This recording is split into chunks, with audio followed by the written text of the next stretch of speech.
সালামু আলাইকুম দাদা। ওয়ালাইকুম আসসালাম। কই যাইতেছেন? তো ঈদগাহ। ঈদ নামাজ পড়ার লাগি? জি। আচ্ছা যাই, ঈদ মুবারক। ঈদ মুবারক। আলহামদুলিল্লাহ। আসসালামু আলাইকুম নানা বালানি। ওয়ালাইকুম আসসালাম, আছি রে ভাই বালা। কই যাইতেছেন? যাইতাছি রে ভাই, ঈদ নামাজ অসুস্থ রে ভাই, আমার তো দোয়া কইলো আমার লাগিয়া। ইনশাআল্লাহ আমরা সবাই দোয়া করি, আপনিও আমরা লিয়া দোয়া আমার করতেন। দোয়া হয়ে আছে রে ভাই। আর ঈদের অগ্রিম শুভেচ্ছা ও অভিনন্দন। ঈদ মুবারক। ঈদ মুবারক। আসসালামু আলাইকুম। ওয়ালাইকুম আসসালাম। আপনারা দুজন কই যাইতেছেন? ঈদ নামাজে। ঈদ নামাজ, ঈদুল ফিতরের নামাজ পড়ার লাগি? জি। আচ্ছা যাই, আপনারা সবাই ঈদ মুবারক। ঈদ মুবারক আপনাদেরও।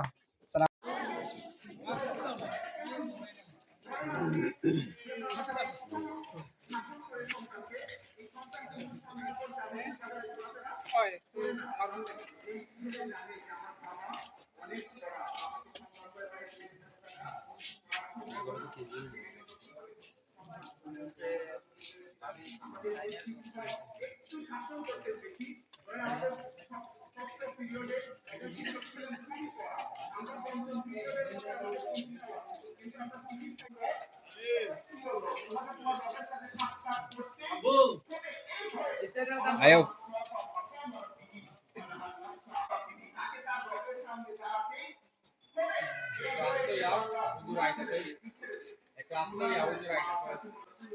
ঈদ মুবারক হুজুর। আমরা আল্লাহ বলছেন যে আল্লাহর উপর ভরসা করে তার জন্য বিপদে পড়তে আল্লাহ অসংখ্য পথ বের করে দেন। সুবহানাল্লাহ। এমন পথ আছে না আমাদের কাছে? আপনি দেখবেন যদি ভরসা করার মতন পাবেন, ওমাইয়া তাওয়াক্কাল আলাল্লাহ ফাহুয়া হাসবুহ। আমাকে ভয় করো, এমন জায়গা থেকে আমি তোমাকে রিজিক দিব যা তুমি কল্পনাও করো না। সুবহানাল্লাহ। অথচ আমরা রিজিকের জন্য কিন্তু আজকে সবথেকে বেশি গুনাহের মধ্যে লিপ্ত। একটা ভালো লাইফ লিড করার জন্য, কিছু ভালো খাবার খাওয়ার জন্য, একটু ভালো সুন্দরভাবে চলার জন্য, একটা সুন্দর বাড়ি করার জন্য আমরা সবসময় গুনাহের কাজে লিপ্ত।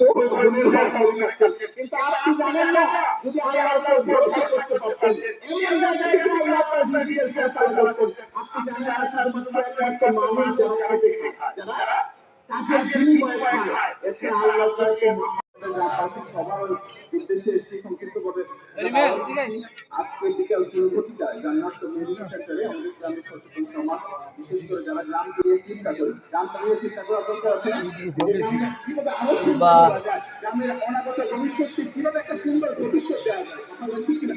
আজকে যুব সমাজ ইয়াং জেনারেশন ধ্বংস হয়ে যাচ্ছে, মুরব্বীরা কোনো খবরই নাই অনলাইনে দেওয়াতে। এই মুরব্বী ছেলে যে অনলাইনে বিয়ে করছে, মুরব্বী কোনো খবর উনি তো স্মার্টফোন সম্পর্কে জানে না। তো যারা বড় ভাই আছেন, যারা সচেতন সমাজ আছেন, সুন্দর করতে পারে, অনাগত ভবিষ্যৎ